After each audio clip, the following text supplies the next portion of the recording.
Hello ನಮಸ್ತೆ, ನಾನು ಶಿಲ್ಪ Sunil. Last 2 ವಿಡಿಯೋದಲ್ಲಿ ನಾನು ದೇವಸ್ಥಾನದ ಕಟ್ಟಡದ ನಿರ್ಮಾಣ ಮತ್ತು ಈ ಕಳಸ ಕುಂಭದ್ದು ಮೆರವಣಿಗೆದು ನಾನು ವಿಡಿಯೋ ಶೇರ್ ಮಾಡಿದ್ದೆ. ಈ ವಿಡಿಯೋದಲ್ಲಿ ನಾನು ಮೈಲಾರಲಿಂಗೇಶ್ವರ ಸ್ವಾಮಿಯ ನೂತನ ಶಿಲಾಮಯ ದೇವಸ್ಥಾನದ ಲೋಕಾರ್ಪಣೆ, ಮೈಲಾರಲಿಂಗೇಶ್ವರ ಸ್ವಾಮಿ, ಸಂಪಿಗೆ ಸಿದ್ದೇಶ್ವರ ಸ್ವಾಮಿ ಹಾಗೆ ಗಂಗಮಾಳಮ್ಮ ದೇವಿಯ ನೂತನ ಮೂರ್ತಿಗಳ ಪ್ರಾಣ ಪ್ರತಿಷ್ಠಾಪನೆ ಹಾಗೆ ಕಳಸಾರೋಹಣ ಕಾರ್ಯಕ್ರಮ ಎಲ್ಲ ದೇವಸ್ಥಾನದಲ್ಲಿ ನಡೆಯಿತು. ಅದರದ್ದು ವಿಡಿಯೋ ನಾನಿಲ್ಲಿ ನಿಮಗೆಲ್ಲರಿಗೂ ಶೇರ್ ಮಾಡ್ತಾ ಇದ್ದೀನಿ. ಫಸ್ಟ್ ಟೈಮ್ ನನ್ನ ವಿಡಿಯೋ ಯಾರಾದರೂ ನೋಡ್ತಾ ಇದ್ದರೆ ಲೈಕ್ ಮಾಡಿ, ಸಬ್ಸ್ಕ್ರೈಬ್ ಮಾಡಿ, ಹಾಗೆ ಪಕ್ಕದಲ್ಲಿ ಒಂದು ಬೆಲ್ ಐಕಾನ್ ಇದೆ, ಅದನ್ನು ಪ್ರೆಸ್ ಮಾಡಿದರೆ ನಂದು ರೀಸೆಂಟ್ ವಿಡಿಯೋದು ನೋಟಿಫಿಕೇಷನ್ ನಿಮಗೆಲ್ಲ ಬರುತ್ತೆ.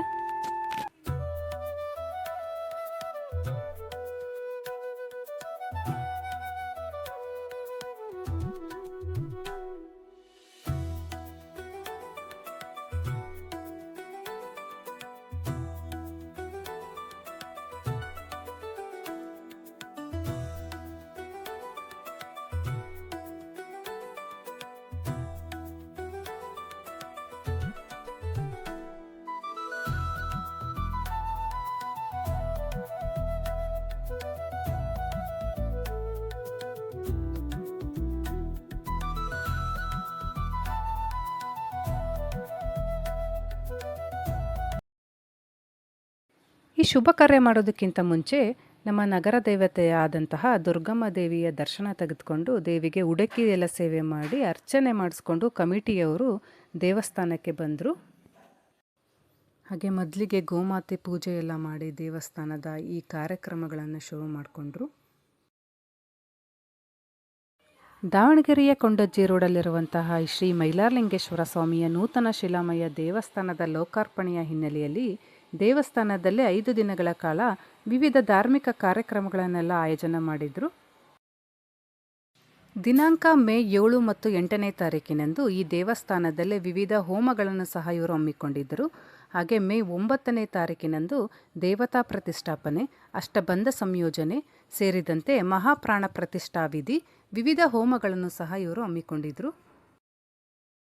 ಹಾಗೆ ಮೇ 10ನೇ ತಾರೀಕಿನಂದು ತತ್ವಕಳಶ ಸ್ಥಾಪನೆ, ತತ್ವಹೋಮ, ತತ್ವಕಳಶಾಭಿಷೇಕ, ಬ್ರಹ್ಮಪೂಜೆ ಸೇರಿದಂತೆ ಮಹಾಪೂಜೆ ಸೇರಿದಂತೆ ವಿವಿಧ ಹೋಮಗಳನ್ನು ಸಹ ಇವರು ದೇವಸ್ಥಾನದಲ್ಲೇ ಹಮ್ಮಿಕೊಂಡಿದ್ದರು.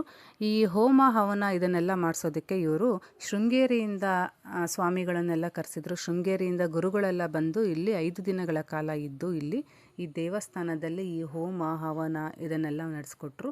ಒಂದೊಂದು ಹೋಮ ಮಾಡೋದಕ್ಕಿಂತ ಮುಂಚೆ ಆ ಹೋಮ ಏನಕ್ಕೆ ಮಾಡ್ತಾರೆ, ಅದರಿಂದ ಏನು ಪ್ರಯೋಜನ ಅಂತ ಎಲ್ಲ ತುಂಬ ಚೆನ್ನಾಗಿ ಗುರುಗಳು ಇಲ್ಲಿ ನಮಗೆ ಎಲ್ಲ ಹೇಳ್ತಾ ಇದ್ರು. ಇಲ್ಲಿ ತೋರಿಸ್ತಾ ಇದ್ದೀನಲ್ಲ ನೋಡಿ, ಇದು ಕುಂಭ ಇದೆಯಲ್ಲ, ಕುಂಭ ಮೆರವಣಿಗೆ ತಗೊಂಡೋಗಿದ್ರಲ್ಲ ಆ ಕುಂಭನ ಇಲ್ಲಿ ಇಟ್ಟು ಪೂಜೆ ಮಾಡಿದ್ದಾರೆ. ಮೊದಲನೆಯ ದಿನ ಗಣಪತಿ ಹಾಗೆ ನವಗ್ರಹದ್ದು ಹೋಮ ಮಾಡಿದರು. ಗಣಪತಿ ಪೂಜೆಯೊಂದಿಗೆ ಈ ಕಾರ್ಯಕ್ರಮನ ಇವರು ಶುರು ಮಾಡಿದರು. ನೋಡಿ, ಇಲ್ಲಿ ಹವನಕ್ಕೆ ಹೋಮಕ್ಕೆ ಏನೆಲ್ಲ ಬೇಕೋ ಅದನ್ನೆಲ್ಲ ಜೋಡಿಸ್ಕೊಂಡಿಟ್ಟಿದ್ದಾರೆ. ಶೃಂಗೇರಿಯಿಂದ ಬಂದಿರೋಂತಹ ಸ್ವಾಮಿಗಳು ಗುರುಗಳು ತುಂಬ ಚೆನ್ನಾಗಿ ಹೋಮ ಹವನಗಳೆಲ್ಲ ನಡೆಸ್ಕೊಟ್ರು. 5 ದಿನಗಳ ಕಾಲ ಇಲ್ಲೇ ಇದ್ದು ಇವರು ಎಲ್ಲ ಪದ್ಧತಿ ಧಾರ್ಮಿಕ ವಿಧಿವಿಧಾನಗಳನ್ನೆಲ್ಲ ಮಾಡಿಸ್ಕೊಟ್ರು. ಈ ದೇವಸ್ಥಾನ ಹೊಸ ದೇವಸ್ಥಾನಕ್ಕೆ ಒಂದು ಕಳೆ ಹಾಗೆ ಚೈತನ್ಯ ಬರೋದಕ್ಕೆ ಇವರು ತುಂಬಾ ಪ್ರಾಮುಖ್ಯತೆ ವಹಿಸಿದ್ದಾರೆ ಅಂತ ಹೇಳ್ಬೋದು. ಶೃಂಗೇರಿಯ ಎಲ್ಲ ಗುರುಗಳದ್ದು ಹಾಗೆ ಶಾರದಾಂಬೆ ಹಾಗೆ ಶಂಕರಾಚಾರ್ಯ ಅವ್ರದ್ದೆಲ್ಲ ಫೋಟೋಸ್ ಎಲ್ಲ ಇಟ್ಟು ಪೂಜೆ ಎಲ್ಲ ಮಾಡಿ ತುಂಬ ಚೆನ್ನಾಗಿ ನಡೆಸ್ಕೊಟ್ರು. ನಾನು ಎಲ್ಲ ಕಾರ್ಯಕ್ರಮದ ವಿಡಿಯೋ ಶೇರ್ ಮಾಡೋಕ್ಕೆ ಆಗೋಲ್ಲ, ಯಾಕಂದರೆ ವಿಡಿಯೋ ತುಂಬ ಲೆಂತ್ ಆಗುತ್ತೆ. ನಿಮಗೆ ಅಷ್ಟು ಡೀಟೇಲಾಗಿ ಬೇಕು ಅಂದರೆ ನಾನು ಲೈವ್ ಎಲ್ಲ ಮಾಡಿದ್ದೀನಿ. ಲೈವ್ ಎಲ್ಲ ಚೆಕ್ ಮಾಡಿದರೆ ನಿಮಗೆ ವೀಡಿಯೋಸ್ ಎಲ್ಲ ನಿಮಗೆ ಸಿಗುತ್ತೆ.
ದೇವಸ್ಥಾನ ಕಟ್ಟಿದ ಮೇಲೆ ಅದರಲ್ಲಿ ಮೂರ್ತಿ ಇಟ್ಬಿಟ್ರೆ ಅದು ದೇವಸ್ಥಾನ ಅಂತ ಆಗೋಲ್ಲ. ಅದಕ್ಕೆ ತುಂಬ ಧಾರ್ಮಿಕ ವಿಧಿವಿಧಾನಗಳನ್ನು ಅನುಸರಿಸಿದ್ರೆ ಮಾತ್ರ ಆ ದೇವಸ್ಥಾನಕ್ಕಾಗಲಿ ಆ ದೇವರಿಗೆ ಆಗಲಿ ಒಂದು ಚೈತನ್ಯ ಬರೋದು ಅಂತ ಹೇಳ್ಬೋದು.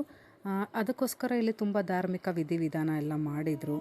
ಸ್ಥಾನ ಶುದ್ಧಿಯಾಗಲಿ, ಪ್ರಸಾದ ಶುದ್ಧಿ, ವಾಸ್ತು ಪೂಜಾ ಬಲ, ದಿಗ್ಬಲ, ಗೇಹಮೂರ್ತಿ ಪ್ರತಿಷ್ಠೆ, ಬಿಂಬಶುದ್ಧಿ, ಕಳಶ ಸ್ಥಾಪನೆ, ಹೀಗೆ ಹಲವಾರು ಹೋಮಗಳನ್ನೆಲ್ಲ ಮಾಡಿದರು. ಇದನ್ನೆಲ್ಲ ಮಾಡಿದ ಮೇಲೆ ಇವರು ದೇವತಾ ಪ್ರತಿಷ್ಠಾಪನೆ ಮಾಡಿದರು. ಅದರ ಜೊತೆಗೆ ಅಷ್ಟಬಂಧ ಸಂಯೋಜನೆ, ಮಹಾಪ್ರಾಣ ಪ್ರತಿಷ್ಠಾ ವಿಧಿ, ಹಾಗೆ ಶಿಖರ ಪದರ ತಿಷ್ಮ ವಿಧಿ ಇದನ್ನೆಲ್ಲ ಮಾಡಿ ಮಹಾಮಂಗಳಾರತಿ ಮಾಡಿದರು. ನಂತರ ಕೊನೆಯದಾಗಿ ತತ್ವ ಕಳಶ ಸ್ಥಾಪನೆ ಮಾಡಿದರು. ಕಳಶಾಭಿಷೇಕ ಮಾಡಿ ಬ್ರಹ್ಮ ಕಳಶ ಸ್ಥಾಪನೆ ಮಾಡಿದರು.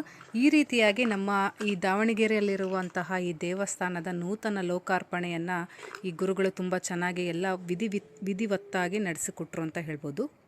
ಹಾಗೆಯೇ 5 ದಿನಗಳ ಕಾಲ ಎಲ್ಲ ಭಕ್ತರಿಗೂ ಪ್ರಸಾದದ ವ್ಯವಸ್ಥೆಯೂ ಸಹ ಇತ್ತು. ಬೆಳಗ್ಗೆಯಿಂದ ಹಿಡಿದು ಸಂಜೆವರೆಗೂ ಊಟದ ವ್ಯವಸ್ಥೆ ಎಲ್ಲ ಮಾಡಿದರು.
ಕುಂಭ ತಗೊಂಡೋಗಿದ್ರಲ್ಲ, ಅದರಲ್ಲಿರುವಂತಹ ನೀರಿನಲ್ಲಿ ಈ ದೇವರ ಮೂರ್ತಿಗಳನ್ನು ಇವರು ಬಿಟ್ಟಿದ್ರು ಅಂತ ನಾನು ಹೇಳಿದ್ನಲ್ಲ, ಕಳೆದ ವಿಡಿಯೋದಲ್ಲಿ ನಾನು ಹೇಳಿದ್ದೆ, ತೋರಿಸಿದ್ದೆ ನಿಮಗೆ. ಅದನ್ನು ಹೊರಗಡೆ ತೆಗೆದು ಅದನ್ನು ಇಟ್ಟು, ಹಾಗೆ ಈ ಕಳಶಗಳನ್ನು, ಈಗ ಗೋಪುರದ ಕಳಶ ಇರುತ್ತಲ್ಲ ಅದನ್ನೆಲ್ಲ ಇಟ್ಟು ಹೋಮ ಹವನ ಎಲ್ಲ ಮಾಡಿ ಪೂಜೆ ಮಾಡ್ತಾ ಇದ್ದಾರೆ. ಈ ಮೂರ್ತಿಗಳನ್ನೆಲ್ಲ ಇವರು ಕೃಷ್ಣ ಶಿಲೆಯಿಂದ ಮಾಡಿದ್ದಾರೆ. ಈಗೇನು ರಾಮಮೂರ್ತಿ ಎಲ್ಲ ಕೆತ್ತಿದಾರಲ್ಲ ಆ ಶಿಲೆಯನ್ನು ಇವರು ಬಳಸಿಕೊಂಡು ಈ ಮೂರ್ತಿಗಳನ್ನೆಲ್ಲ ಕೆತ್ತನೆ ಮಾಡಿದ್ದಾರೆ. ಒಟ್ಟು ಇಲ್ಲಿ 3 ಮೂರ್ತಿ ಕೆತ್ತಿದ್ದಾರೆ. ಮೈಲಾರಲಿಂಗೇಶ್ವರ ಸ್ವಾಮಿ, ಸಂಪಿಗೆ ಸಿದ್ದೇಶ್ವರ ಸ್ವಾಮಿ, ಹಾಗೆ ಗಂಗಮಾಳಮ್ಮ ದೇವಿ. ಹೀಗೆ 3 ಮೂರ್ತಿಗಳನ್ನು ಇವರು 8 ರಿಂದ 9 ತಿಂಗಳು ತಗೊಂಡು ಈ ಮೂರ್ತಿನ ಕೆತ್ತಿದ್ದಾರೆ ಅಂತ ಹೇಳಿದರು ಅವರು.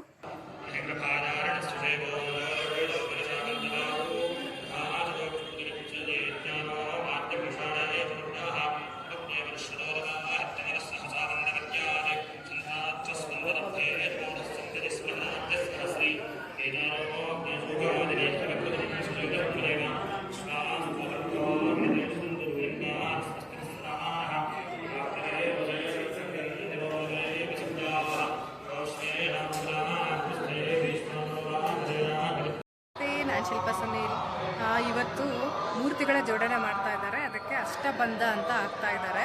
ಅದು 108 ಗಿಡಮೂಲಿಕೆ ಇದೆ. ಅದನ್ನು ಬಿಸಿ ಮಾಡಿ ಅದನ್ನು ಮೂರ್ತಿ ಕೆಳಗಡೆ ಹಾಕಿ ಮೂರ್ತಿಗಳನ್ನು ಜೋಡಣೆ ಮಾಡ್ತಾರೆ. ಅದರದ್ದು ವಿಡಿಯೋನ ತೆಗಿತಾ ಇದ್ದೀನಿ, ಬನ್ನಿ ಅದನ್ನು ತೋರಿಸ್ತೀನಿ ನಿಮಗೆ ಹೇಗೆಲ್ಲ ಮಾಡ್ತಿದ್ದಾರೆ ಅಂತ.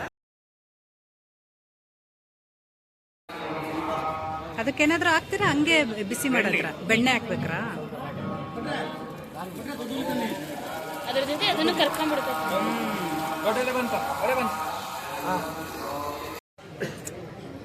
ಏನೇನು ಹಾಕಿರ್ತಾರೆ ಅದರಲ್ಲಿ? ಹೌದ್ರಾ?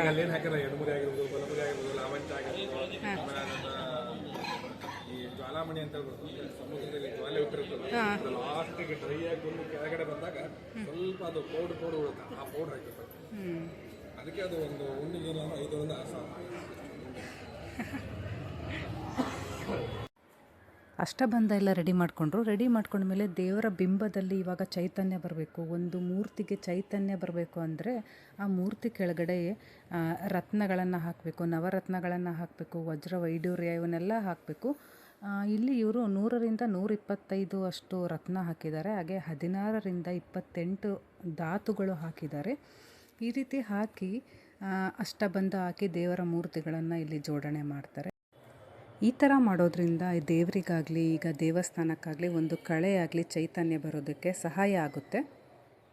ದೇವಸ್ಥಾನದಲ್ಲಿ ಇದ್ದೀನಿ. ಇವಾಗ ಮೂರ್ತಿ ಜೋಡಣೆ ಒಂದು ದೇವ್ರದ್ದಾಗಿದೆ. ಇವಾಗ ಇನ್ನೊಂದು ದೇವ್ರದ್ದು ಮೂರ್ತಿ ಜೋಡಣೆ ಮಾಡ್ತಾ ಇದ್ದಾರೆ. ಮೈಲರಲಿಂಗೇಶ್ವರ ಸ್ವಾಮಿ ಮೂರ್ತಿ ಜೋಡಣೆ ಮಾಡ್ತಾ ಇದ್ದಾರೆ. ಒಳಗಡೆ ಹೋಗೋಣ, ತೋರಿಸ್ತೀನಿ. ಆದಷ್ಟು ಟ್ರೈ ಮಾಡ್ತೀನಿ ಅದಕ್ಕೆ. ಯಾಕಂದರೆ ಲೇಡೀಸಿಗೆ ಅಲ್ಲೋ ಇಲ್ಲ ಒಳಗಡೆ ಹೋಗೋಕ್ಕೆ.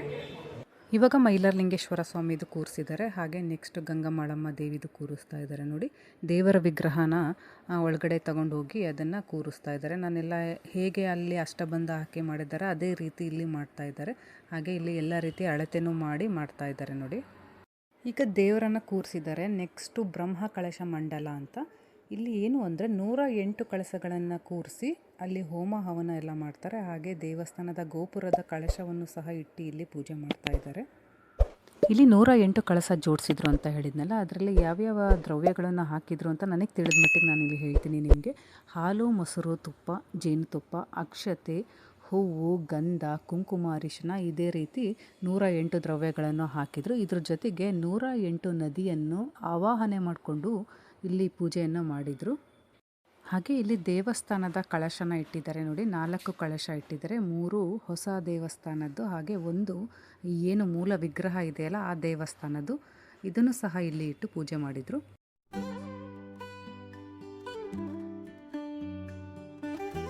ಹಾಗೆ ಇಲ್ಲಿ ಮಂಡಲ ಹಾಕ್ತಾ ಇದ್ದಾರೆ ನೋಡಿ. ಇದು ಬ್ರಹ್ಮ ಕಳಶ ಮಂಡಲ ಅಂತ. 2 ನಿಮಿಷದಲ್ಲಿ ರಂಗೋಲಿ ಹಾಕಿ ಅವರು ಎಲ್ಲ ಜೋಡಿಸ್ಕೊಂಡ್ರು. ರಂಗೋಲಿ ಮೇಲೆ ಈ ಥರ ಬಟ್ಟೆ ಎಲ್ಲ ಹಾಕಿ ಅದ್ರ ಮೇಲೆ ಅಕ್ಕಿನ ಹರಡಿದರು. ಅಕ್ಕಿ ಹರಡಿ ಈಗ ನಾನು ಏನು ಹೇಳಿದ್ನಲ್ಲ 108 ಕಳಶ ಅದನ್ನೆಲ್ಲ ಇಟ್ಟಿದ್ದಾರೆ. ಹಾಗೆ ಅದಕ್ಕೆ ಬೇಕಾಗಿರುವಂತಹ ವಸ್ತು ಏನೇನು ಹೇಳಿದ್ನಲ್ಲ ಅದನ್ನೆಲ್ಲ ಹಾಕ್ತಾ ಇದ್ದಾರೆ. ಇದನ್ನೆಲ್ಲ ಜೋಡಿಸ್ಕೊಂಡ್ಮೇಲೆ ಸಂಜೆ ಒಂದು ಹೋಮ ಮಾಡಿದರು, ಆದಿವಾಸ ಹೋಮ ಅಂತ. ಹೋಮ ಮಾಡಿ ಪೂಜೆ ಎಲ್ಲ ಆದಮೇಲೆ ಈ ಕಳಸದಲ್ಲಿರುವ ನೀರಿದೆಯಲ್ಲ ಇದನ್ನು ಮೂರ್ತಿ ಜೋಡಣೆ ಮಾಡಿದ್ರಲ್ಲ ಅದೇ ದೇವರಿಗೆಲ್ಲ ಅಭಿಷೇಕ ಮಾಡಿದರು. ದೇವರಿಗೆ ಅಭಿಷೇಕ ಮಾಡಿದ ಮೇಲೆ ಗೋಪುರದ ಈ ಶಿಖರ ಇರುತ್ತಲ್ಲ ಗೋಪುರ, ಅದರದ್ದು ಕಳಶಕ್ಕೂ ಸಹ ಅಭಿಷೇಕ ಮಾಡಿದರು. ನಂತರ ಗರುಡಗಂಬ ಇದೆಯಲ್ಲ, 2 ದೇವಸ್ಥಾನದ ಗರುಡಗಂಬ ಇದೆ, 2ಕ್ಕೂ ಸಹ ಅಭಿಷೇಕ ಮಾಡಿ ಪೂಜೆ ಮಾಡಿದರು.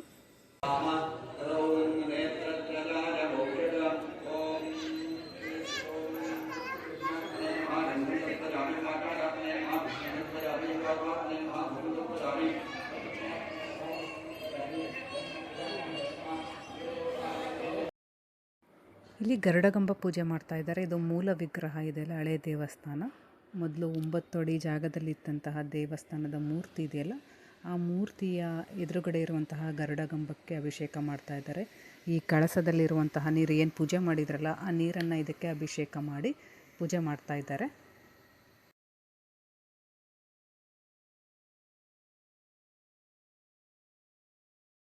ಇವಾಗ ಎಲ್ಲ ಆದಮೇಲೆ ದೇವರನ್ನು ನೋಡಬೇಕಲ್ಲ, ದೇವರದ್ದು ಪೂಜೆ ಎಲ್ಲ ಆಗಿದೆಯಲ್ಲ, ಆ ದೇವರನ್ನು ನೋಡೋದಕ್ಕಿಂತ ಮುಂಚೆ ಈ ಥರ ನಾವು ಬಾಳೆಕಂಬನ ಈ ಥರ ಹೊಡಿತಾರೆ. ಬಾಳೆಕಂಬ ಹೊಡೆದ್ಮೇಲೆ ದೇವರನ್ನು ಎಲ್ಲರಿಗೂ ನೋಡೋದಕ್ಕೆ ಅವಕಾಶ ಮಾಡಿಕೊಡ್ತಾರೆ. ಹಾಗೆ ದೇವರನ್ನು ಯಾರು ಡೈರೆಕ್ಟಾಗಿ ನೋಡೋ ಹಾಗಿಲ್ಲ.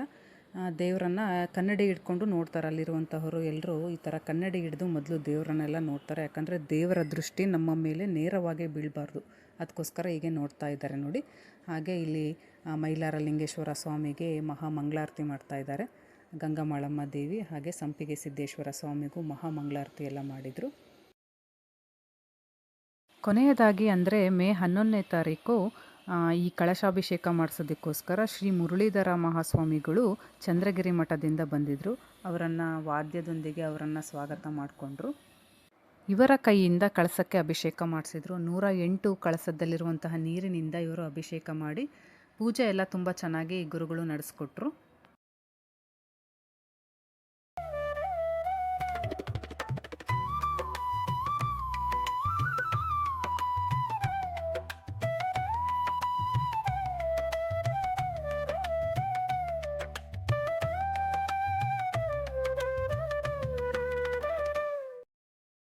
ಮೂಲ ವಿಗ್ರಹದ್ದು ದೀಪಕಂಬ ಈ ಗರುಡ ಕಂಬದ್ದು ಪೂಜೆ ಆಯ್ತಲ್ಲ, ಇವಾಗ ಈ ದೇವಸ್ಥಾನದ ನೂತನ ದೇವಸ್ಥಾನದ ಈ ಗರುಡ ಕಂಬದ್ದು ಪೂಜೆ ನಡೆಸ್ತಾ ಇದ್ದಾರೆ.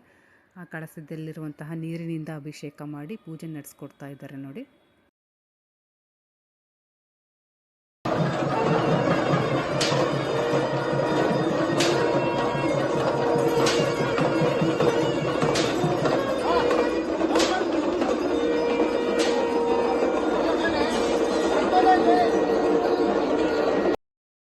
ನಮ್ಮ ಈ 7 ಕೋಟಿ ಒಡೆಯನ ಭಕ್ತರು ಎಷ್ಟು ಜನ ಸೇರಿದ್ರು ಅಂದರೆ, ಎಷ್ಟು ಸಾವಿರ ಜನ ಸೇರಿದ್ರು ಯಾವುದೇ ರೀತಿಯಾದಂತಹ ಗಲಾಟೆ ಇಲ್ಲದೆ, ಏನೂ ಇಲ್ಲದೆ ತುಂಬ ಚೆನ್ನಾಗಿ ಈ ದೇವಸ್ಥಾನದ ಲೋಕಾರ್ಪಣೆ ಆಗಲಿ, ಕಳಶಾಭಿಷೇಕ ಆಗಲಿ, ಈ ಹೋಮ ಹವನ ಅದನ್ನೆಲ್ಲ ತುಂಬ ಚೆನ್ನಾಗಿ ಎಲ್ಲರೂ ನಡೆಸ್ಕೊಟ್ರು.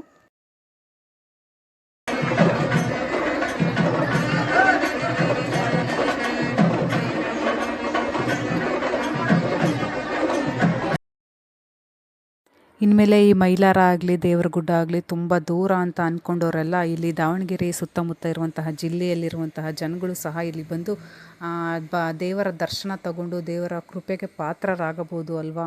ಯಾಕಂದರೆ ಇಲ್ಲಿ ಮೂರ್ತಿ ಸಹ ಇಲ್ಲಿ ಏನು ಮೈಲಾರದಲ್ಲಿ ಮೂರ್ತಿ ಇದೆಯಲ್ಲ, ಅದೇ ರೀತಿಯಾದಂತಹ ಮೂರ್ತಿನೂ ಇಲ್ಲಿ ಕೆತ್ತಿರೋದು. ಇಲ್ಲಿರುವ ಮೂರ್ತಿ ನೋಡಿದರೆ ಅಲ್ಲಿ ಇಲ್ಲಿಗೂ ಏನು ಡಿಫ್ರೆನ್ಸೇ ಇಲ್ಲ, ಸೇಮ್ ಅಂತಲೇ ಹೇಳ್ಬೋದು.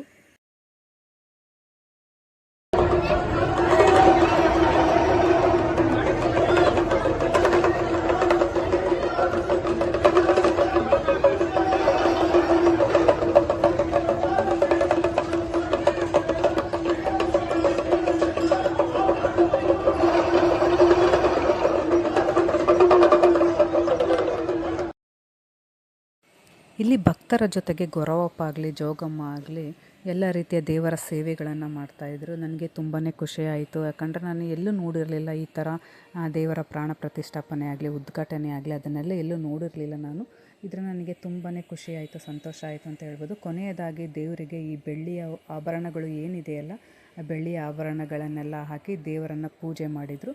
ಮೈಲಾರಲಿಂಗೇಶ್ವರ ಸ್ವಾಮಿ, ಸಂಪಿಗೆ ಸಿದ್ದೇಶ್ವರ ಸ್ವಾಮಿ, ಹಾಗೆ ಗಂಗಮಾಳಮ್ಮ ದೇವಿಯನ್ನು ನೋಡಿ ಎಷ್ಟು ಚೆನ್ನಾಗಿ ಅಲಂಕಾರ ಎಲ್ಲ ಮಾಡಿದ್ದಾರೆ.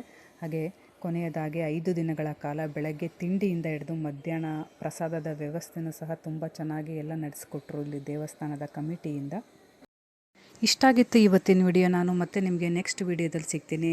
ಇದಕ್ಕಿಂತ ಜಾಸ್ತಿ ನಿಮಗೆ ಡೀಟೇಲ್ಸ್ ಬೇಕು ಅಂದರೆ ನಾನು ನನ್ನ ಲೈವ್ ನೋಡಿ ಹಾಗೆ ಶಾರ್ಟ್ಸ್ ವೀಡಿಯೋಸ್ನೂ ಹಾಕ್ತಾ ಇರ್ತೀನಿ. ಅದನ್ನು ನೋಡಿದ್ರೆ ನಿಮ್ಗೆ ಇನ್ನೂ ಇದ್ರ ಬಗ್ಗೆ ಡೀಟೇಲ್ಸ್ ಆಗಿ ಗೊತ್ತಾಗುತ್ತೆ. ಇಲ್ಲಿವರೆಗೂ ನನ್ನ ವಿಡಿಯೋ ನೋಡಿದ್ದಕ್ಕೆ ಥ್ಯಾಂಕ್ಸ್ ಫಾರ್ ವಾಚಿಂಗ್. ಹೀಗೆ ಸಪೋರ್ಟ್ ಮಾಡ್ತಾಯಿರಿ. Thank you so much.